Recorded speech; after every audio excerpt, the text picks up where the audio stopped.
Hi, everybody, and welcome back to Keeping It Real with Ride. Today we are going to be talking about history again, and this one is History in the Making. As you all know, today is January 20th, and President Trump was just inaugurated as the 47th President of the United States, and that in itself is a history in the making. And why, do you ask? Because it's the first time that a sitting president was not reelected, but a former president was reelected. That's never happened before. So that was the first time in history. So that's going to go down in the history books, and as it should. Um, so today we're going to be talking about some other things about this procedure, maybe some fun facts, and maybe you know, maybe you didn't know. So we're just going to jump right into it, and we're going to go over some of the things of why did they happen, when did they start happening that way, and we're just going to talk about it, okay? And you can leave your comments if you would like. So the first time that they did the inauguration in Washington, D.C., has not been this whole time that we've been electing presidents, because as you know, the White House was not the first place. It was a different place in a different city. So the very first time that they did an inauguration um, in Washington, D.C., was in 1801, and the president was Thomas Jefferson. So that was the first, and then ever since then, we have been doing the inauguration in Washington, D.C. And like I said, um, the, there was no, from when George Washington was elected, there was no Washington, D.C. So, they did procedures and stuff as someplace different, which I'll get you that information on another video because I forgot to add it. But anyways, so that was a first, and so now that's where they do it, because that's the president now lives there. That's where they reside. That is where our main everything is in Washington, D.C. at the Capitol. So one of the other things that has that when it first happened is now tradition is when it comes to who is the one who administers who presides over, administers the inauguration oath. That in itself is done now by the Chief Justice of the Supreme Court. And they have been administering the inaugural oath of office since 1797. And the president at that time was John Adams. So, in case you didn't know that fact, and then ever since then, it has been the Chief Justice of the Supreme Court who has been doing that, taking the oath. That's who gives the oath for the president and for the vice president to take. So that's another little fact there that a lot of people do not know.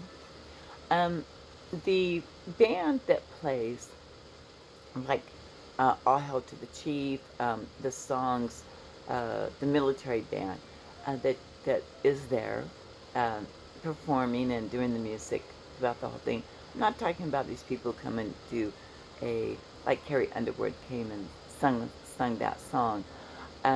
This is like the band that's always there, the military band. That is the United States Marine Band. And they have been performing at every single inauguration since 1801. How long has the United States Marine Band been in effect? I can't tell you that. I should have it, but I don't have it. Sorry about that. I just now thought about that. Maybe I should have that. But anyways, um, and they are also known as the president's own.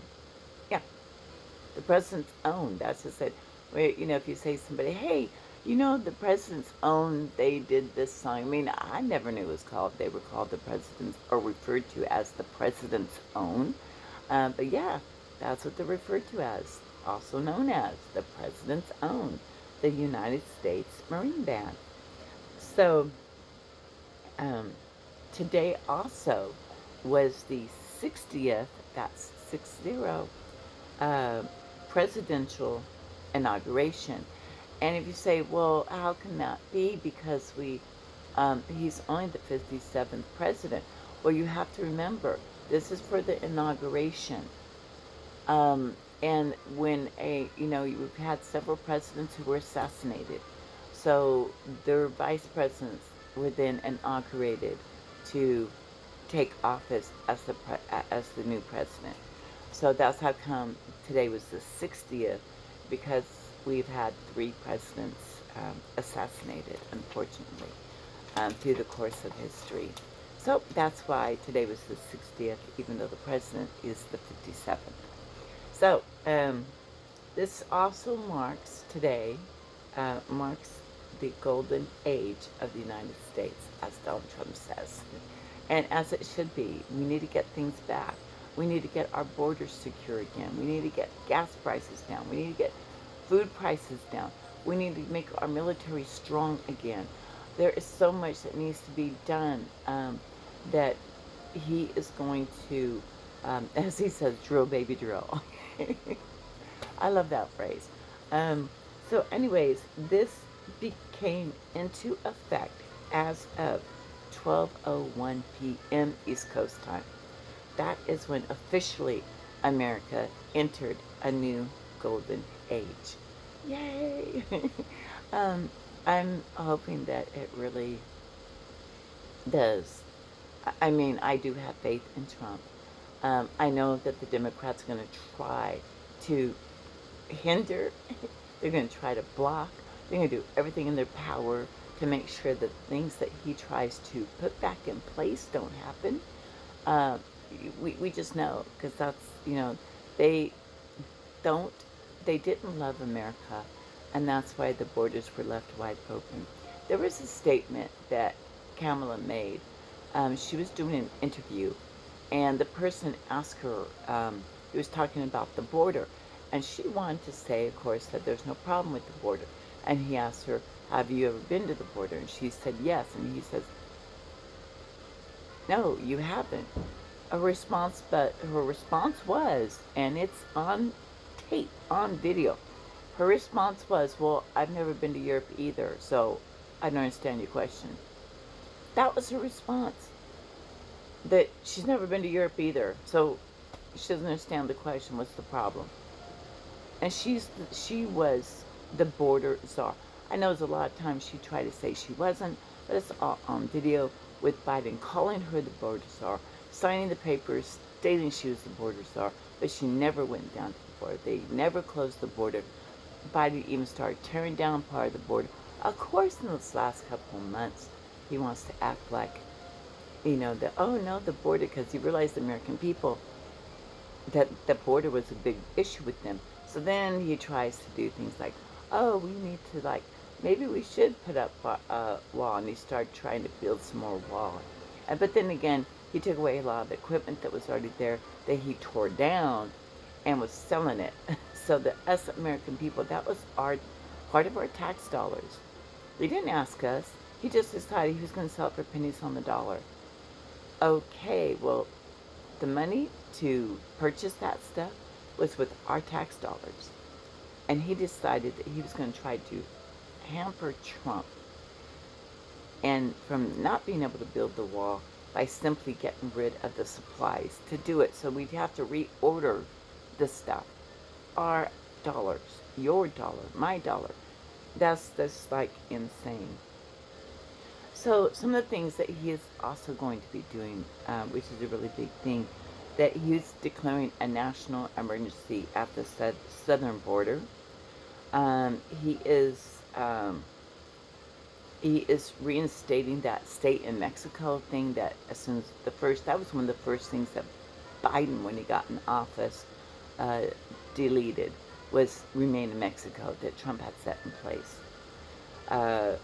And he's going to end the catch and release that Biden had put in place, so that when they do catch somebody who did come across illegally, they will now be detained. No more catch and release. He is now, for all these cartels that are working to bring people here illegally. You guys know what he's doing, right? As he stated in his speech when he got inaugurated, was he is going to declare these um, foreign, the cartels are now declared foreign terrorist organizations. Yes. So you know what that means, okay? So that since they are terrorists, that these states who want to fight against Trump to take out illegal, to prohibit him and not cooperating with him for getting rid of illegal aliens. These are people here not legally. They're here illegally. They're already broke a law to get here. That they are now have no choice because he's declaring them, uh, or what he's doing is it's called the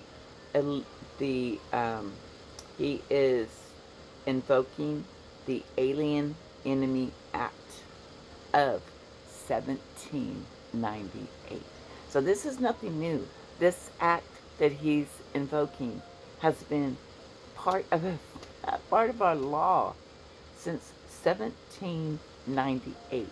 And you guys also have to remember, Obama deported, I think, like 5 million people, and nobody made us think about that. When he was in office or after, nobody talks about that. But yes, he did, and that is fact, and you can check it for yourself. So, this is some of our history in the making session today.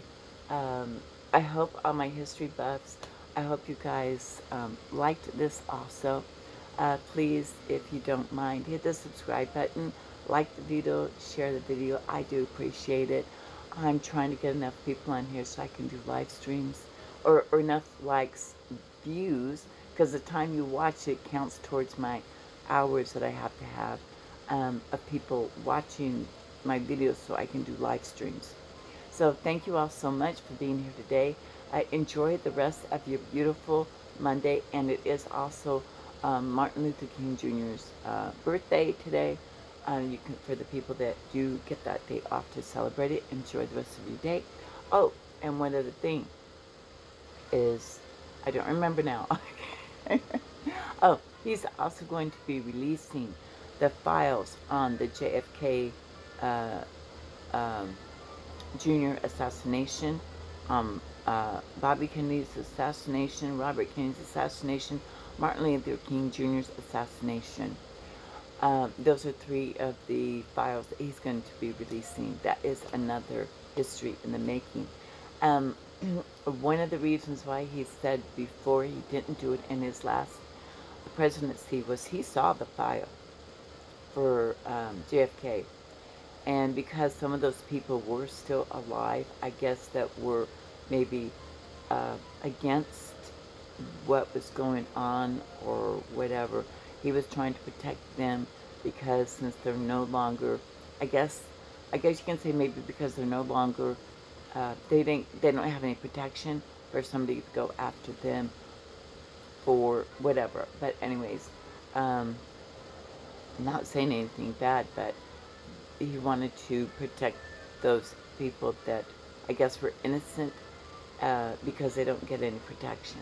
So that's where we're at. I thank everybody again for joining me today.